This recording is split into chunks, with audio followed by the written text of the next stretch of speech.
Parfait. Bonjour, donc Frédéric Pont, je travaille au CEREMA. Je vais vous présenter en fait un retour d'expérience sur l'ouragan Irma, qui est un ouragan de catégorie 5 qui a touché des territoires français en fait, de Saint-Martin et Saint-Barthélemy. Donc si on peut passer sur la diapo suivante. Ah, pardon, je n'avais pas vu. Flèche verte. Parfait. Trop fort. Ok. Donc en fait, je ne vais pas vous faire un long discours météo sur cet événement-là, mais en gros, on a eu le 6 septembre 2017 cet ouragan avec des vents records, un ouragan de catégorie 5 et une surcote qui était très très importante. Donc sur ce territoire-là, le CEREMA est intervenu à différents niveaux. L'ouragan s'est passé le 6 septembre, le 8 septembre 2017. On a des collègues qui sont partis sur place pour voir en fait l'état des infrastructures. En gros, est-ce qu'on peut passer en camion sur des ouvrages? Il y avait derrière d'autres événements météo qui pouvaient arriver. Est-ce qu'il faut vider les ravines de certains déchets pour que si on a un événement pluvieux qui arrive derrière, il n'y ait pas d'autres dégâts qui soient plus catastrophiques? Donc sur cette partie-là, en fait, j'interviendrai pas aujourd'hui, c'est pas vraiment l'objectif de la journée. Par contre, on va plutôt parler des deux sujets en dessous, qui sont les cartographies des submersions marines et d'érosion sur le littoral de Saint-Martin et de Saint-Barthélemy, que nous avons réalisé alors à Saint-Martin un mois après, et à Saint-Barthélemy 5 mois après. Donc c'est pour voir aussi qu'on peut faire des retours d'expérience sur des événements forts comme ça, à différentes période. On peut y aller directement après, ou c'est encore la crise, ou un petit peu plus tard quand c'est redevenu plus dans un peu moins la crise, surtout à Saint-Barthélemy. Sur ces missions, nous sommes partis à 2 hydrauliciens, entre guillemets, et 2 topos pour faire du nivellement directement des côtes levées, ce qui a permis de gagner un temps monstre par rapport à de l'application classique où des hydrauliciens après font un relevé, il y a des nivellements qui doivent être réalisés par des prestataires privés, etc. La décision, en fait, c'est une décision du ministère de la Transition écologique et solidaire qui a voulu envoyer le CEREMA pour capitaliser un événement aussi important en France, ça arrive assez rarement. Et on peut dire qu'on a eu un appui de beaucoup d'acteurs, que ce soit les services de l'État, les collectivités, les établissements publics qui ont joué un super rôle. Voilà, l'IGN, quelques jours après, a mis à disposition toutes ces données sur les îles de manière gratuite pour tout le monde. Donc voilà, et on a eu des collaborations locales avec des bureaux d'études, mais aussi pas mal avec les habitants. Donc on a eu un accueil très sympathique et on tient à les remercier. Notre production, en fait, elle a le pour objectif de faire des cartographies très rapides, de mise à disposition pour un objectif de reconstruction, d'essayer de ne pas reconstruire en fait sur ces zones-là avec les mêmes défauts qu'on avait pu voir. Donc on a des cartographies que je vous présenterai ici qui sont grand public, donc des cartographies pour dire voilà, on a fait des relevés terrain, voilà où on est allé. Donc ça, c'est un constat. On a des cartographies de hauteur de submersion marine qui sont plutôt de l'exploitation de ces constats-là, donc c'est quand même il y a un traitement derrière. Et on a ici aussi de cartographier les érosions du littoral. Pour être complètement ouvert techniquement, on a proposé en fait des cartes qui montrent en fait la méthodologie qu'on a appliquée. Dire voilà, les cartes de hauteur d'eau, on les a faites comme ça. Et on a fait aussi, on a fait voir toutes les données qu'on avait pu collecter, des cartes, des images disponibles. Donc on a des images aériennes, mais vous verrez, on aura des petits zooms plus tard. Donc sur les relevés en fait qu'on a réalisés sur les côtes basses, on va dire, sur tout ce qui est lié à la submersion marine, on a travaillé sur le relevé de PHE. Donc les PHE, c'est les plus hautes eaux. Donc c'est des niveaux qui sont relevés dans des bâtiments ou à l'extérieur pour voir jusqu'où l'eau avait atteint son niveau. Notre objectif, c'était de collecter des données, mais de les mettre à disposition très rapidement. Donc en fait, on est passé, tous nos relevés sont versés dans une plateforme qui est assez exceptionnelle, qui s'appelle le site repère de crue du Chapi, qui est opéré par le ministère de la Transition écologique et solidaire. Donc là, aujourd'hui, tous les gens qui vont vouloir faire de la modélisation, il faudra qu'ils confrontent en fait leurs résultats, et je pense que ce serait intéressant qu'ils le fassent, sur les 96 points qu'on a relevés à Saint-Martin et les 62 points qu'on a relevés à Saint-Barthélemy. Donc on est complètement, on a touché toutes les côtes et tous les endroits en fait sur ces secteurs-là. Après, on a travaillé en fait avec un autre outil assez simple, à partir d'un petit téléphone comme ça. On a fait des relevés de traits de côte. Alors le trait de côte, on en parle beaucoup, mais il y a plusieurs traits de côte. Donc on a relevé les laisses de haute mer, c'est-à-dire jusqu'où est allée la mer. Donc là, on a un petit peu marché sur certains endroits. On a alors relevé des jets de rive. Donc le jet de rive, on est sur un endroit où on n'a pas trop de marée en fait sur ces îles-là. Donc c'est pour voir en fait si la position du trait de côte avait évolué entre avant et après Irma. Est-ce qu'on a vu un recul important? Et on a aussi récupéré tout ce qui est pied de dune et pied de falaise dunaire. Donc en dessous, vous avez deux sites qui sont fournis. 2 mois après nos visites sur site pour les repères de crues et on va dire une semaine après pour les données rivage, c'était accessible grand public sur Internet en téléchargement. Donc voilà un petit peu comment se présentent des cartes. Il y aura un petit zoom après, mais là vous êtes sur Saint-Martin. Le bleu, en fait, c'est les zones en eau qui sont disponibles dans la BD Topo, dans la BD Hygiène. Et tous les petits points en orange, en fait, c'est des points qui sont relevés. Le bas, en fait, n'est pas traité, c'est la partie hollandaise. Donc on a traité que notre partie, on va dire, française. On a fait la même chose, en fait, à Saint-Barthélemy, voilà, qui est un tout petit peu plus petite. Et si on fait des zooms, en fait, ben voilà, on peut arriver à disposer en fait sur toute une île ou sur des baies de différents niveaux qui peuvent être atteints. Alors qu'est-ce qu'on peut dire en fait sur ces niveaux-là? C'est que sur une même île en fait on a des niveaux qui sont très très différents entre la côte atlantique, la côte Caraïbe, des endroits qui à l'intérieur sont protégés par un cordon dunaire ou par des défenses et des endroits qui ne sont pas protégés. Donc si on travaille sur Saint-Martin, donc SXM pour ceux qui sont déjà allés là-bas, en gros, on a des niveaux à l'intérieur des terres qui étaient que de 1 mètre à 4,25 m. C'est une île qui fait 10 km de large. Le marégraphe en fait, du CHOM fournissait quelque chose à peu près à 2,35 m en NGG. Donc, c'est pas la bonne. Donc, bon, peut-être qu'il a changé depuis. Mais bon, le 2,35 m, il est très cohérent avec des valeurs qui sont derrière le port. C'est pas un marégraphe du CHOM, d'accord, oui. En tout cas, il est sur FMAR et voilà, c'est un marégraphe de la collectivité qui est dans le réseau du CHOM. Voilà. Et ce qu'on peut voir aussi, en fait, c'est qu'à l'intérieur d'une même anse, là on est sur la anse des Flamands, donc c'est à Saint-Barthélemy, on peut avoir des écarts qui sont très importants entre un côté et l'autre côté de la anse. Donc vous voyez, on est plutôt côté ouest vers du 3 mètres NGG, alors que côté ouest, on est plutôt vers du 4 mètres, qui sont liés à des effets de houle locaux qui sont très très importants. Donc là, on est sur des distances qui sont quand même relativement faibles. Donc voilà, on a travaillé sur ces données. Donc si je reviens, peut-être que j'aurais dû le faire voir au début, mais qu'est-ce que c'est des laisses de mer? Vous voyez, par exemple, c'est des traces laissées dans les bâtiments. Vous avez en haut des traces laissées sur des bâtiments. Je ne sais pas comment on fait ça, Voilà, donc là, vous avez des traces laissées sur des bâtiments. Bien sûr, la première laisse de mer pour nous, c'est le marégraphe. Et on a différentes données. On a eu des choses assez surprenantes. On a pris des laisses de sable. C'est-à-dire qu'on n'avait pas le niveau d'eau, mais on avait un niveau de sable qui était tellement important à des endroits qu'on a considéré que c'est un niveau minimal d'eau qui était arrivé au moins jusque-là.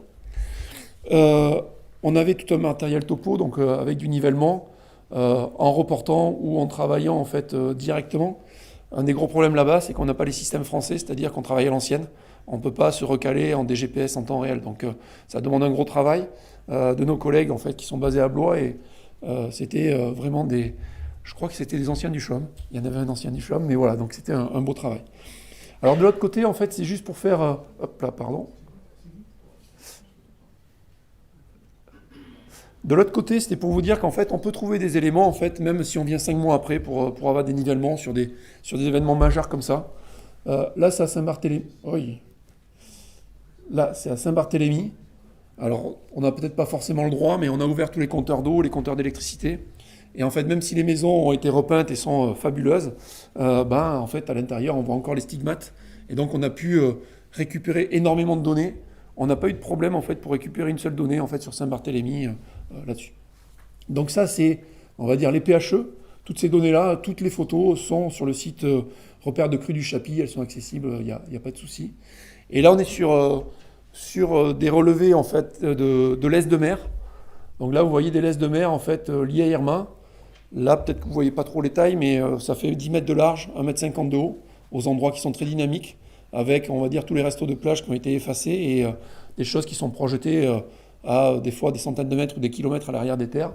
On peut avoir des laisses de plage, des laisses de mer dynamiques, et là, on est sur des laisses de mer qui sont par contre sur des endroits un peu plus protégés. Donc on voit que là, c'est de la microalgue qui vient en fait se positionner à différents endroits.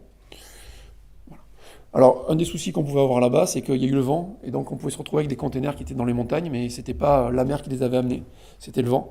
Donc à des moments, il faut arriver à discerner la différence entre les deux. Alors comment on a fait les hauteurs de submersion marine? Euh, on avait en fait des codes qui étaient nivelés en NGG. Donc on a travaillé à partir de... On a créé une espèce de modèle numérique de surface en eau à partir des codes qu'on avait relevés en NGG. On a fait la différence avec la topographie. Et donc ça nous a donné des cartes de hauteur d'eau. Je ne vais pas rentrer dans le détail, mais on a eu des MNT qui n'étaient pas forcément fabuleux. On y reviendra en fait à la fin pour en discuter. Donc voilà en fait un petit peu ce que ça peut donner sur Saint-Martin. Donc tout ce qui est en bleu, c'est des zones qui peuvent être en eau. Les bleus foncés, les bleus clairs, c'est des cartes de hauteur d'eau par pas de 50 cm qui ont été fournies aux autorités. Vous avez Saint-Martin, vous avez Saint-Barth. Et là, si on fait un petit zoom sur l'Anse des Flamands, on voit en fait les deux poches qui sont pas connectées, où on a des niveaux qui sont différents entre les deux côtés de l'Anse. Sur les érosions du littoral, en fait, on les a établis à dire d'experts, donc à partir de relevés. Donc tout à l'heure, je vous parlais en fait de jet de rive. Donc en gros, c'est marché à peu près en haut de la laisse de mer, hein, sur les plages. On n'est pas au centimètre près. Et on a travaillé à partir de tout ce qui était images aériennes, où on voit des projections de sable en fait qui ont été amenées par le niveau d'eau et les vagues. Donc on a fait deux indicateurs, un recul maximal du trait de côte, qu'on a estimé par rapport à des données historiques qui étaient très faibles, et des zones de mobilité du cordon. Donc on a toujours la même représentation cartographique. Tout ce que vous voyez en orange, en fait, c'est des zones où on a du sable qui a été projeté. Et donc voilà un petit peu ce que ça peut donner sur les deux îles. Et si on fait un petit zoom, voilà un petit peu ce que ça fournit. Donc là, vous avez ce qu'on détecte comme sable sur les images satellites de manière quasi automatique. Vous avez bien sûr des eaux qui sont très très limpides, donc on voit du sable en mer. Là, vous avez notre relevé de jet de rive. Et si vous faites un petit peu attention, il y a des points, des tirets rouges. C'est des limites en fait de pieds de dune, de pieds de cordon dunaire qu'on a pu apercevoir. Donc on voit qu'on a une corrélation assez bonne entre nos relevés terrain et ce qu'on observe par satellite sur ces sujets. Alors, sur le trait de côte, en fait, on n'a pas une mobilité qui a été énorme. C'est-à-dire que contrairement à ce qu'on aurait pu penser sur des côtes, si on pense en fait à la Camargue, je suis basé à Aix-en-Provence, on a en fait un socle qui est rocheux. C'est-à-dire qu'on a sur toutes les plages, en fait, tout le sable s'appuie sur des cailles. Et donc, c'est un socle qui est rocheux. Donc, on va dire le sable, il peut être perdu, on va perdre du volume, mais la position, on va dire, du zéro NGG, elle ne va pas trop bouger.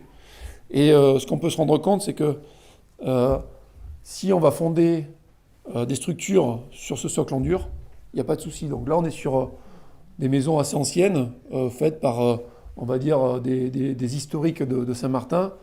Par contre, on peut être riche, mais si on ne va pas chercher la fondation en fait, au bon endroit, on a notre maison qui se casse. Donc en fait, on avait un mélange de tout et de situations qui étaient très différentes.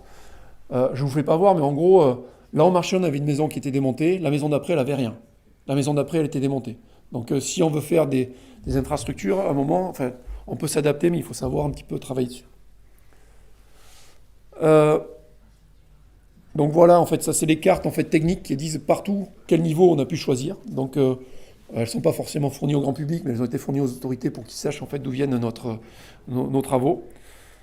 Ça c'est les cartes en fait, où on s'est basé sur tout ce qui était images. C'est-à-dire, là vous avez la photo satellite, et vous avez par exemple en noir plein de petites photos qui sont liées à des avions ou des hélicos.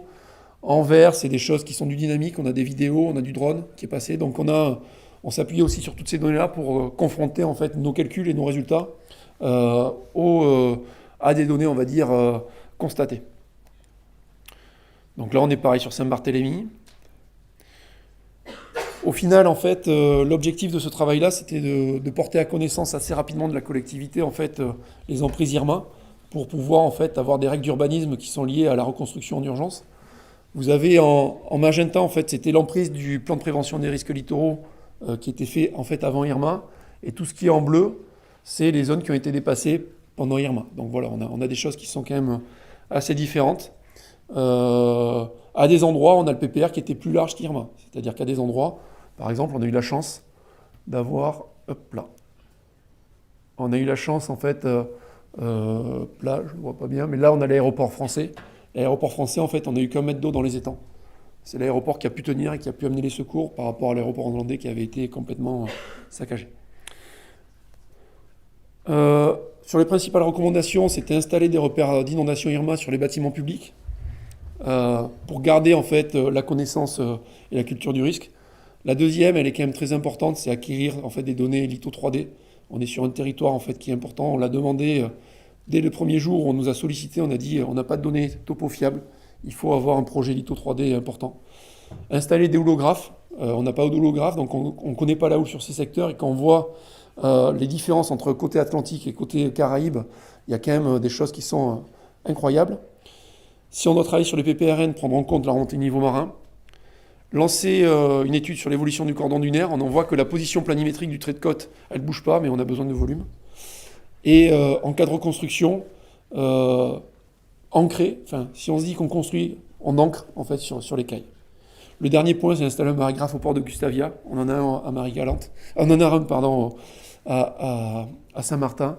Et il en faut un de l'autre côté. Je vous remercie. Dernier petit point, si pour ceux qui sont passionnés, sur le site Hygiène Irma, qui sort très très mal, là je sais pas, il y a un petit problème. On peut revoir en fait toutes les images satellites, on va dire tous les 15 jours, tous les mois.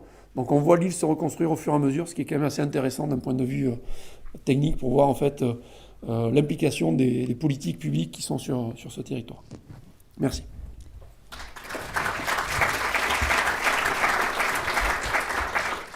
Est-ce qu'il y a des réactions du coup dans la salle par rapport à cette présentation? Oui, merci. Bonjour, Marc Andrievski d'EDF.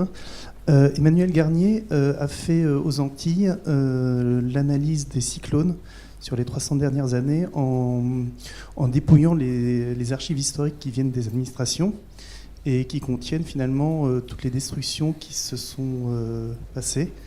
Et je voulais savoir si vous aviez utilisé ça, parce qu'à mon avis, il y a tout ce qui est destruction et leur localisation, et ça peut aider aussi à bien placer les constructions, quoi. Alors, on n'a pas travaillé sur ces données historiques, on est allé sur site faire du relevé. On vient capitaliser des données historiques.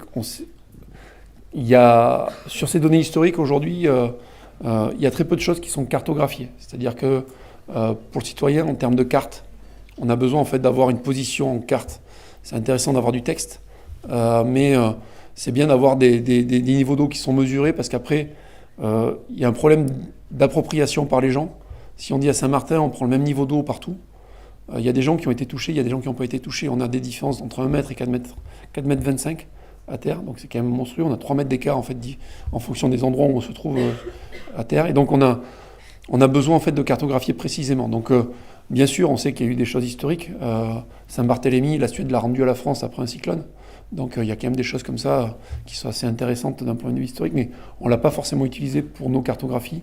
Là, en fait, on avait besoin d'aller sur place et de mesurer des extensions qui avaient été réalisées, qui s'étaient passées durant Irma. Ok, merci. Je m'appelle Luc Mathurin-Malou. Je travaille au ministère de l'Environnement et du Développement durable du Sénégal.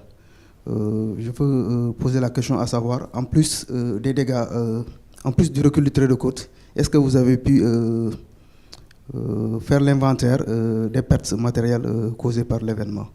Merci. Alors, c'était pas notre travail. Donc là, nous, on est allé faire le travail pour la cartographie de l'aléa. Il y a eu tout un travail qui a été fait par les assureurs et par les services de la reconstruction. En fait, là-bas, il y a eu une délégation interministérielle qui a été créée, qui a été pilotée par le préfet Philippe Gustin, qui est aujourd'hui préfet de Guadeloupe, pour inventorier tous les problèmes qu'il y avait eu et mettre en œuvre en fait une politique publique sur la reconstruction. Sur les dégâts, il y a des dégâts énormes qui sont à la fois liés à la submersion marine. On a des maisons effacées, c'est-à-dire qu'on a des endroits complètement effacés. Il y a des endroits où la submersion a fait beaucoup moins de dégâts que le vent. C'est-à-dire qu'on peut se retrouver sur des secteurs où c'est les normes de construction liées au vent qui doivent être peut-être plus importantes que les normes liées à la submersion marine. Voilà, donc on n'a pas travaillé nous sur l'inventaire des dégâts, mais il y a bien sûr plein d'autres équipes qui ont travaillé là-dessus. Ça faisait partie en fait de cette délégation.